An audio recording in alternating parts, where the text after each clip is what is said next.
Notice చేసి head ఆఫీస్కి report చేస్తే దాని మీద మేము ఎంక్వైరీ చేసి దానికి సంబంధించిన ఎప్పటికప్పుడు ఆన్లైన్ అప్డేటెడ్గా ఫ్రీక్వెంట్ విజిటర్ జనరల్గా ఎవరో ట్రాన్స్పోర్ట్ ఆఫీస్కి వస్తే ఎవరో పరిమితి రావాలి, ఏదైనా ఇష్యూ ఉంటే ఎవరో పర్మిట్ కొరకు వస్తే నెలకు 4 సార్లు, బట్ డైలీ అదే పరిమితి వస్తున్నాడంటే దాన్ని రికార్డ్ చేసి అటువంటి నివారించడానికి ఈ యొక్క కార్యక్రమం తీసుకోవడం జరుగుతుంది. దాని తర్వాత నిర్భయ స్కీమ్ కింద ఇది government of India and Telangana government share తోటి ఈ వెహికల్ ట్రాకింగ్ సంబంధించినటువంటి ప్రాసెస్ కూడా ముందుకు పోతా ఉంది. దాని తర్వాత ఈ electronic enforcement and auto generation of challenge కూడా అంటే దాన్ని కెమెరా క్యాచ్ చేసి దానికి సంబంధించినది కూడా చేస్తాను. తర్వాత డ్రైవింగ్ మీద అవగాహన కలగడానికి ప్రతి ట్రాన్స్పోర్ట్ ఆఫీస్ లోపల సిమ్యులేటర్ కూడా కొంత ట్రైనింగ్ సంబంధించిన దానికి ఒక ప్రతిపాదన జరుగుతుంది. ఇది కాక రోడ్ సేఫ్టీ దృష్టిలో గత సంవత్సరం డిసెంబర్లో 1 నెల మొత్తంగా రాష్ట్ర వ్యాప్తంగా ప్రిన్సిపల్ సెక్రటరీ గారు నేను వీడియో కాన్ఫరెన్స్ చేసి జిల్లా కలెక్టర్లను ఎస్పీలను ప్రతి అధికారులందరినీ ఇన్వాల్వ్ చేసి రోడ్ సేఫ్టీ పట్ల అవగాహన పెరగాలి, యాక్సిడెంట్ తగ్గాలి, చట్టపరంగా మేము ఈ యాక్సిడెంట్ జరిగినా లేకపోతే ఇటువంటి ఏదైనా రూల్స్ను బ్రేక్ చేసినా వాళ్ళ లైసెన్సులు రద్దు చేసే కార్యక్రమం చేస్తూ ఉన్నాం. కాబట్టి రోడ్ సేఫ్టీ గురించి అవగాహన కల్పించాలని చేస్తాం. అంటే రోడ్ సేఫ్టీ అవగాహనకు సంబంధించి చిల్డ్రన్స్ కూడా పార్కులు ఏర్పాటు చేయడానికి ట్రాన్స్పోర్ట్ డిపార్ట్మెంట్ తరఫున ఇప్పటికి ఒకసారి గవర్నర్ గారితో నాచారంలో ఒకటి చేయడం జరిగింది. అట్లనే అన్ని వరంగల్ కానీ చాలా జిల్లాలో కూడా ట్రైనింగ్ అవేర్నెస్ పార్క్స్ కూడా ఏర్పాటు చేయడం జరుగుతుంది. ఈ రోడ్ సేఫ్టీ మీటింగ్స్ కూడా జిల్లా వారీగా చాలా కాలంగా జరగలేదు.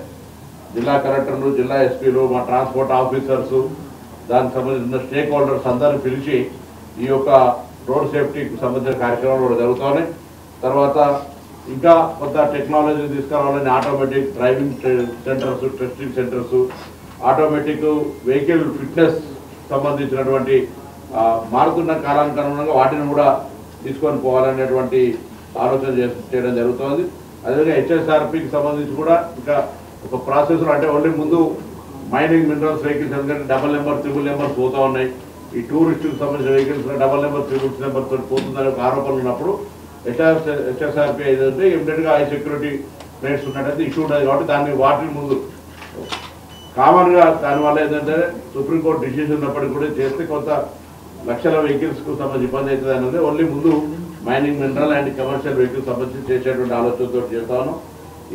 దీంతో పాటుగా ఇంకా రోడ్ సేఫ్టీ క్యాంపెయినింగ్ మేము ప్రతి ట్రాన్స్పోర్ట్ వెహికల్ కొన్నా, డ్రైవింగ్ లైసెన్స్ తీసుకున్న వారికి ట్రాన్స్పోర్ట్ రోడ్ సేఫ్టీ తోటి ఒక లెటర్ కూడా ఇట్లా రాసి వాళ్ళందరికీ సర్క్యులేట్ చేసే ప్రయత్నం చేస్తాను. దీనికి సంబంధించి రోడ్ సేఫ్టీ మీద పెద్దలందరూ కూడా మంత్రుల్ని, గవర్నర్ గారిని పిలిచి చేయడంతో పాటుగా రోడ్ సేఫ్టీ క్లబ్స్ నేను మరొకసారి మీ ద్వారా రాష్ట్రంలో అన్ని కాలేజీలు కూడా local transport officers road safety clubs, colleges, degree, junior, professional కాలేజీలు ఉంటే వాళ్ళు అక్కడికి వచ్చి దీని మీద కొంత అవేర్నెస్ క్రియేట్ చేయడం కానీ రోడ్ సేఫ్టీ వల్ల ఎదురు వాడిని గుర్తిస్తే వాళ్ళ ప్రాణం ఎట్లా అవుతా ఉంది, ఎంతమంది హాస్పిటలైజ్ అవుతూ ఉన్నారు, అటువంటి అంశాలను లెక్కలతో సహా చెప్పేటువంటి విధంగా అది ప్రయత్నం చేస్తాం. తర్వాత సెంట్రల్ గవర్నమెంట్ ఈ మధ్య ఒకటి క్యాష్లెస్ ట్రీట్మెంట్ స్కీమ్ కింద యాక్సిడెంట్ అయ్యి ఎక్కడ హాస్పిటల్ జాయిన్ అయినా 1,50,000 రూపాయలని వాళ్ళకి ఇచ్చేటువంటి కార్యక్రమం. దీన్ని కూడా medical and health department, transport department, police తోటి ఒక అనుసంధానంగా రివ్యూ జరిగింది. అందరు ఆఫీసుల నుంచి ఒక్కొక్క పర్టికులర్ ఒక ఆఫీసర్ను కేటాయించి ఈ క్యాష్లెస్ ట్రీట్మెంట్కి సంబంధించి కూడా ఇది జరుగుతుంది. తర్వాత అన్నిటికన్నా ముఖ్యంగా డిపార్ట్మెంట్ స్ట్రెంథెన్ చేస్తూ రవాణా పరమైనటువంటి వినియోగదారులకు సేవలు అటు ఆన్లైన్ సేవలు ఇస్తూ దాని తర్వాత ఎన్ఫోర్స్మెంట్కి సంబంధించి అంటే tax collection, tax revenue generation department మాది కూడా like other department, commercial tax or excise or revenue registration అట్లా మాది కూడా ఈ రాష్ట్రంలో కొంత రెవెన్యూ కలెక్షన్ చేసి ఇచ్చేటువంటి డిపార్ట్మెంట్. కాబట్టి మేము ప్రాసెస్లో 112 మంది ఏఎంపీఐలను రిక్రూట్ చేసుకోవడంతో పాటుగా వాళ్ళకు 6 నెలల శిక్షణ మొట్టమొదటిసారి పోలీస్ ట్రైనింగ్ అకాడమీలో ట్రైనింగ్ ఇప్పించి పాసింగ్ అవుట్ పరేడ్ చేయించి వాళ్ళందరూ కూడా సర్వీసెస్ను కొంత టఫ్గా తీసుకునే విధంగా వాళ్ళని కూడా ట్రైన్ చేయడం జరిగింది. అదేవిధంగా 10 జూనియర్ అసిస్టెంట్లు, 4 ఆర్టీఓస్ కూడా గ్రూప్ 1 ద్వారా రిక్రూట్మెంట్ చేసుకోవడం జరిగింది. ప్రమోషన్స్ కానీ ఇంటర్నల్గా ఇవన్నీ కూడా చేస్తూ డిపార్ట్మెంట్ మేము గతంలో ఇప్పుడు ఫారెస్ట్కు, ఫైర్కు అట్లయితే అన్ని డిపార్ట్మెంట్స్కి ఒక లోగో ఉంటుందో మాకు కూడా ట్రాన్స్పోర్ట్ డిపార్ట్మెంట్ లోగో లేకపోతే అందరూ చేసి టీజీ అనే ఒక లోగో, ప్రతి డిపార్ట్మెంట్ టీజీ అనే ఒక లోగో, టీఎస్ నుంచి టీజీకి మారిన తర్వాత ఈ లోగోను కూడా కంప్లీట్గా అప్రూవ్ చేసుకొని డిపార్ట్మెంట్కి సంబంధించిన ప్రతి ఆఫీసర్ డ్రెస్ తోటి, లైక్ పోలీస్ ఎట్లయితే తెలంగాణ పోలీస్ అని, ఫారెస్ట్ అని అటుంటే కాకి బట్టలు వేసుకునే డిపార్ట్మెంట్ కాబట్టి టీజీ కార్యక్రమం కింద తీసుకొని పోతా ఉన్నాయి. ఇది సంస్కరణ జరుగుతూ ఉన్నాయి. ఈ రవాణా శాఖకు సంబంధించి మేము డిపార్ట్మెంట్ తరఫున చిన్నపిల్లలకు వాహనం నడిపే అవకాశం ఇవ్వకండి. డ్రైవింగ్ లైసెన్స్ విధిగా చాలా సులభతరమైంది. డ్రైవింగ్ లైసెన్స్ తప్పనిసరి తీసుకోండి. డ్రైవింగ్ స్కూల్స్ కూడా ఇంకా ఇంప్రూవ్ చేసి కంపల్సరీ అవగాహన సదస్సులు ఏర్పాటు చేయడం కానీ, ఈ యొక్క రోడ్ సేఫ్టీకి సంబంధించిన అంశాలు కానీ, దాని తర్వాత enforcement, illegal or overload or ఎక్కడున్నా వాటన్నిటి మీద కఠినమైన చర్యలు తీసుకోవాలనేటువంటి ఆలోచనతోటి ప్రభుత్వం ముందుకు పోతా ఉంది. ఇది చెక్ పోస్టులకు సంబంధించిన అంశం కానీ, లేదా డిపార్ట్మెంట్ యొక్క ట్రాన్స్పరెన్సీ ఇంప్రూవ్మెంట్ చేయడానికి సంబంధించినటువంటి నిర్ణయాల్లో భాగంగా ఇవన్నీ కూడా మేము డిపార్ట్మెంట్ తరఫున ఇది కొత్త సిబ్బందితో సహా అనేక రకాల కార్యక్రమాలు తీసుకుంటున్నాం అనే మాట మీ ద్వారా తెలంగాణ సమాజానికి మా ప్రజాపాలన ప్రభుత్వం ద్వారా డిపార్ట్మెంటల్ నుంచి public day to day affair దాదాపు వెహికల్స్ ఈ రాష్ట్రంలో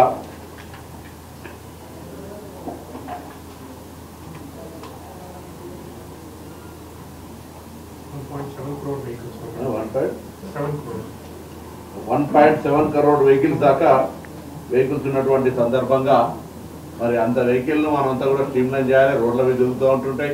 వీటన్నిటికి సంబంధించినటువంటి పొల్యూషన్, ట్యాక్స్ రకరకాలు ఉంటాయి. దానికి సంబంధించినటువంటి దాని లోపల ప్రజలందరూ కూడా సహకరించాలి. వాళ్ళందరూ సహకరించినైతే రోడ్ యాక్సిడెంట్ డెత్స్ తగ్గించడానికి అవకాశం ఉంటుంది అనేటువంటి మాట కూడా ఈ సందర్భంగా తెలియదు. అంటే ఇప్పుడు డ్రైవింగ్ టెస్ట్ అనేది ట్రాఫిక్ పెడుతున్నారు. అంటే ఇప్పుడు సిమ్యులేటర్ మీద పెట్టి సైంటిఫికల్గా అంటే కరప్షన్ లేకుండా లేకపోతే జనరల్గా డ్రైవింగ్ వచ్చే వాళ్ళకే ఈ సిమ్యులేటర్ పెట్టబోతున్నారా?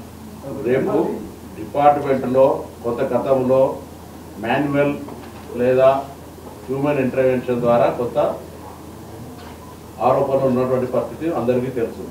వాటన్నిటిని 1 by 1 ఓవర్కమ్ చేస్తూ ట్రాన్స్పరెంట్గా టెక్నాలజీని వాడుకొని డిపార్ట్మెంట్ పబ్లిక్ సర్వీస్లో మంచి ఐఎస్ఐ అంటే ఇండియన్ స్టాండర్డ్స్ ఆఫ్ దానికి సంబంధించి అంతా పోయే విధంగా 9001 ఆ విధంగా ఉండే విధంగా మేము పికప్ చేసే ప్రయత్నం చేస్తాం.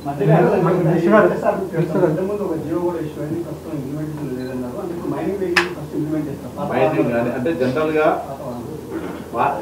పాత వాహనాలు అంటే ఎవరెవరైతే హెచ్ఎస్ఆర్పి ఇప్పుడు కొత్త వెహికల్స్ అన్నిటికీ ఆటోమేటిక్గా వస్తాం.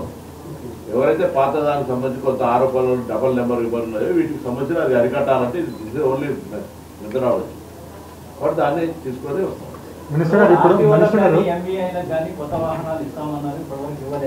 గవర్నమెంట్ ప్రతిపాదన ఉంది. దాదాపు 197 వెహికల్స్ కొత్త వాళ్ళకు కూడా తీసుకోవాలి. అందరికి ప్యాడ్స్ అంటే ఆన్లైన్లో కొన్నే ఇమీడియట్గా కేసు చుట్టూ మాన్యువల్ పవర్ లేకుండా అక్కడ కేసు రికార్డ్ చేయగానే ఇమీడియట్గా హెడ్ ఆఫీస్ దాకా రీచ్ అయ్యేటట్టుగా ఆ సిస్టాన్ని అంతా కూడా ఆన్లైన్ కార్యక్రమం చేస్తా ఉన్నాం. ఇప్పుడు దానికి సంబంధించి ఈ కెమెరా సిస్టమ్ ఇదంతా జరిగే దాని లోపల టెండర్ ప్రాసెస్ కూడా అయితే డిపార్ట్మెంట్స్ అంతా కూడా సర్వేలెన్సెస్ అన్ని ఆఫీసులు మా దగ్గర ఉన్నటువంటి దాదాపు 63 కేంద్రాల లోపల సర్వేలెన్సెస్ అంతా కూడా కెమెరాస్ ద్వారానే పర్యవేక్షణ చేసేటట్టుగా ఎక్కడ కూడా ట్రాన్స్పరెన్సీగా నడపాలనేటువంటి ఆలోచన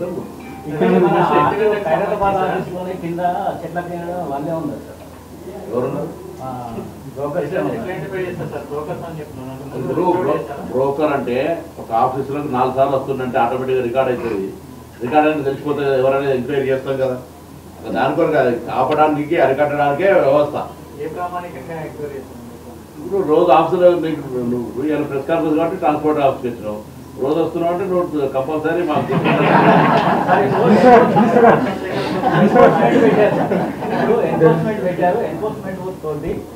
వాహనాలు సీజ్ చేస్తే వాటిని భద్రపరచడానికి కొత్తగా వచ్చే ప్రాబ్లం ఉంది. వాస్తవంగా పోలీస్ స్టేషన్లో కూడా 100 వెహికల్స్ ఉన్నాయి. అందుకే పోలీస్ శాఖ కూడా లెటర్ రాసినాం, ఆర్టీసీకి లెటర్ రాసినాం, ఫారెస్ట్ ఎక్కడైతే సీజ్డ్ వెహికల్స్ ఉన్నాయి అంతా కూడా స్క్రాప్ పంపండి, స్క్రాప్ పాలసీలో తీసుకొచ్చినాం. ఇక్కడ కూడా మా దగ్గర ట్రాన్స్పోర్ట్లో కూడా కేసులు డిస్పోజల్ చేసినట్టుగా దాని మీద ఒక లైన్ తీసుకుంటా ఉన్నాం. చాలా రోజులు అయిన తర్వాత వెహికల్ ఆన్ ఉంటుంది, స్పేస్కి ఆక్యుపై చేస్తుంది. దాన్ని బట్టి స్క్రాప్ పాలసీ చేసేస్తారు. అది కూడా ఒక పాలసీ తీసుకోవడానికి కొంత ప్రొసీజర్ ఉంది. ప్రొసీజర్ నేను నువ్వు ఓనర్లా లెక్క చేయడం లేదు. కొత్త ప్రొసీజర్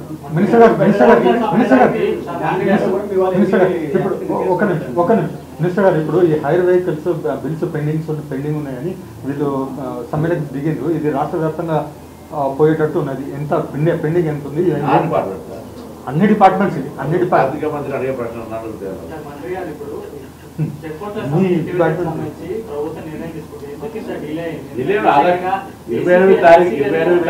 నెలలు కూడా కాదు. ఇప్పుడు ఒక నిర్ణయం తీసుకున్నప్పుడు ట్రాన్స్ఫార్మింగ్ టైం ఉంటుంది. ఆఫ్లైన్ ఆన్లైన్ సమస్య ఉండదా? దాని తర్వాత అక్కడ జరుగుతున్నటువంటి పరిణామం పబ్లిక్ అవేర్నెస్ చేయడంలో ఒకటేసారి ఓపెన్ చేసేసినాము. ట్యాక్స్ 577 కోట్ల ట్యాక్స్ ఉంది ఇప్పుడు ఈవీల ద్వారా. ఇది కూడా మాకు ట్యాక్స్ 50 దాదాపు 170 కోట్ల ట్యాక్స్ వస్తుంది. అంటే పెనాల్టీ దానికి సంబంధించి చాలా వీళ్ళు అంతే తప్ప దాంట్లో ఇంకా వేరే ఇష్యూ ఏం లేదు. ఇలాంటి సరే అది దాని గురించి నేను మాట్లాడితే తప్పవుతుంది. మాట్లాడుతాను. నేను ఒక మాట చెప్తాను. ఇలా చెక్ పోస్టుల రద్దు అనేటువంటి అంశం నిర్ణయించుకున్నటువంటి ప్రభుత్వం మాది. వాటి దాని మీద 2 నెలలు ఆల్చిపోయింది కాబట్టి ఏదో అనేటువంటి ఆలోచనతో మాట్లాడితే పొరపాటు. ఎందుకంటే ఇంత పెద్ద నిర్ణయము రవాణా శాఖకు సంబంధించి మంత్రిగా నేనే మా ప్రిన్సిపల్ సెక్రటరీ ఇద్దరం కలిసి ఆ యొక్క క్యాబినెట్ తీసుకుపోయి దాన్ని డిస్కస్ చేసి నేను అందరినీ క్యాబినెట్ తీసేయాలని చెప్పి మాట్లాడి చూపించినాం. కాబట్టి గౌరవ ముఖ్యమంత్రి గారి దాన్ని కూడా బ్రీఫ్ చేసి మళ్ళీ ట్యాక్సేషన్ ఎట్లా అని అడిగితే ట్యాక్సేషన్ డిఫరెంట్ సోర్స్లో మనం ఈ యొక్క ఇవన్నీ కూడా టెక్నాలజీని అడాప్ట్ చేసుకొని ఈ ఆన్లైన్ అంతా కూడా అవేర్నెస్ క్రియేట్ చేసి తీసుకుందామని చెప్పాను. అది మీరు దానికి సంబంధించినటువంటి ఏదైనా ట్రాన్స్ఫార్మింగ్ సంబంధించిన ఇష్యూ వస్తే definite it will take time. ఒక నిర్ణయం తీసుకోగానే ఆ నిర్ణయం అమలు చేయాలి. ఇలా టీమ్స్ కడతారు. టీమ్స్ నిర్ణయం తీసుకు ఇంత జాప్యం ఏదైనా it will take on over time definitely. దానికి సంబంధించి మేము మా డిపార్ట్మెంట్ నేను రవాణా శాఖ మంత్రి అయిన తర్వాత నేను చెప్తే ఇప్పుడు ఇన్ని ఈవెంట్స్ జరిగినాయి. గతంలో 10 ఏళ్ళు మీకు తెలుసు ఏ విధంగా పాపాల పుట్ట నడుస్తున్నారో మీ అందరికీ తెలుసు. దానప్పుడు మీరు ఏ విధంగా వ్యవహారం జరిగింది. ఇవాళ ఏ విధంగా ట్రాన్స్పరెంట్గా you can go enquiry anywhere.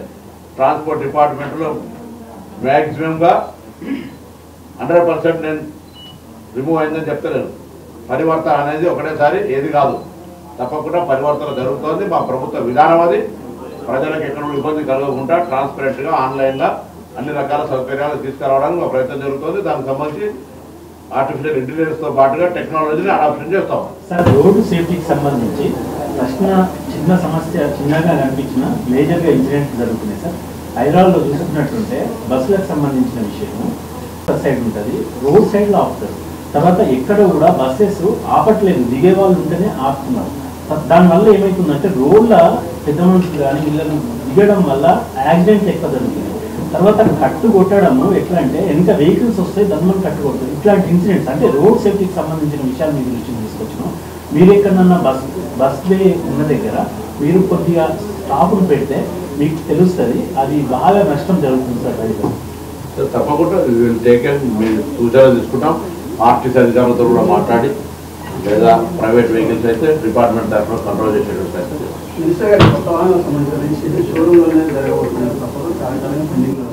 అదే ఇప్పుడు వాహన చెప్తే దానికి సంబంధించినటువంటి ఇప్పుడు అది ఎందుకు డిలే అవుతుందంటే డిలే ఒక ప్రొసీజర్లా వాహన్ సారథి 2 అడాప్షన్ చేసుకొని మొత్తం డాటా ట్రాన్స్ఫర్ చేస్తూ దానికి సంబంధించిన ప్రాసెస్ ఉంటుంది. ఆ ప్రాసెస్లో జరుగుతుంది ప్రక్రియ. 10 సంవత్సరాలు చేయలేదు మిగతా 8 రాష్ట్రాలని. Right understand. ఎందుకు చేయాలని ఎవరు అడగలేపు చేస్తున్నాం కాబట్టి ఇది ఎందుకు జరుగుతుందని అడుగుతారు. ఇప్పుడు కార్డ్స్ లైసెన్స్ కానీ మన ఆర్సీ కార్డ్స్ కానీ ఇవి సక్రమంగా డిస్ట్రిబ్యూషన్ కావట్లేదు అని కాబట్టి లైసెన్స్ కానీ ఆర్సీ బుక్కులు కానీ ఒక నిమిషంలో డిపార్ట్మెంట్ నుంచి అది డిసెంట్రలైజ్ డ్యూటీ స్టేట్ ఆఫీస్ దాకా కూడా ఉండదు. దాంట్లో జాప్యం కానీ ఇంకొకటి ఆలోచన కూడా ఏముండదు. ఎక్కడైనా స్పెసిఫిక్ కేసు ఉంటే డెఫినెట్లీ అది చర్య తీసుకోవడం మనం ఊరికనే ఓవరాల్గా అటుగానే డిపార్ట్మెంట్ను పట్టగాల్సి మీద వారు ఇట్లా జరుగుతుందట అనే అపోహ వద్దు. దయచేసి నేను మీ ద్వారా హోల్ తెలంగాణ ట్రాన్స్పోర్ట్ లైసెన్స్ తీసుకునేటువంటి లైసెన్స్ దారులకు కానీ మోటార్ కొనేటువంటి మోటార్ వాహనాలకు సంబంధించి regarding RC regarding driving license ఎక్కడన్నా జాప్యం జరిగి ఏదైనా ఇబ్బంది కలిగితే ఇక్కడ approach direct any officer pollution తగ్గించడానికి ఈవీ వెహికల్స్ వాడుతున్నాం. మన ఆటో పర్మిషన్ ఇచ్చినప్పుడు ఈవీ వెహికల్ కాకుండా ఎల్పిజి ఆటో ఎవరన్నారు ఈవీ వెహికల్ కాదు తక్కువ వచ్చేది 20,000 ఈవీకి 10,000 ఎల్పిజికి 10,000 సిఎన్జికి 20,000 రిటర్న్ పెట్టి ఎవరన్నారు ఎల్పిజి సిఎన్జి కూడా పర్మిట్లలో అవినీతి జరిగింది, అదనంగా వసూలు చేశారు, ఫైనాన్షియల్ ఆరోపణ అందజేస్తారు వాళ్ళకి ఏం పని. ఇప్పుడు మొట్టమొదటిసారి షోరూమ్లో కూడా కంట్రోల్ తీసుకొని రేషనలైజ్ చేసి అప్లై చేసుకున్న వాళ్ళకు వెరిఫై చేసి బోగస్ లేకుండా చేస్తుంది. ఏమైతే చెప్పంటారా ఇప్పటిదాకా తెలంగాణ హైదరాబాద్ కేంద్రంలో ఆటోకు సంబంధించి పర్మిట్ల పేరు 1,00,000 రూపాయలకు అమ్ముకున్నారు. దాన్ని కంట్రోల్ చేసినా కాబట్టి వాళ్ళ ఆవేదన. ఆటో అసోసియేషన్స్ అన్ని కూడా అప్రిషియేట్ చేసి ఫెలిసిటేషన్ చేసిపోయినా దే ఆర్ వెరీ హ్యాపీ. మీకు ఏం చెప్తున్నా అంటే ఆటో ఇంతకుముందు కూడా ఇప్పుడు కూడా మన ప్రపోజల్ వస్తుంది. ఆటో వాళ్ళు పాత వాళ్ళు ఆ వెహికల్ స్క్రాప్ చేసి ఆ పర్మిట్ను 1,00,000 2 లక్షల రూపాయలకు అమ్ముకునేటువంటి పరిస్థితి, దాన్ని బ్యాన్ చేసినాం. సో వాళ్ళతో ప్రాబ్లం వాళ్ళు రోజు అదే బిజినెస్లో కొంచెం 100 మంది వ్యవహారం చేసేటువంటి వాళ్ళు చేసిన ఆరోపణ మనం పట్టించుకోవడం కష్టమవుతుంది. ఎందుకు 2 నెలలు చేంజ్ చేస్తున్నాం జవాబు ఏది? అందుకే దానికి ఆల్టర్నేటివ్ ఎన్ఫోర్స్మెంట్ ఆన్లైన్ అంటే ఎన్ఫోర్స్మెంట్ రోడ్ల మీద మా డిపార్ట్మెంటు దానికంటే ఇంకా కఠినతరంగా చేస్తుంది. ఎక్కడ వాహనం అక్రమంగా రవాణా చేసినా వాళ్ళందరికీ చెప్తాను ఎక్కువ ఎత్తేసి బారాపూర్ మాకు తిరగాలంటే నడువు రవాణా శాఖ తెలంగాణలో మోర్ ఎఫెక్టివ్గా పనిచేస్తుంది, పనిచేయాలి.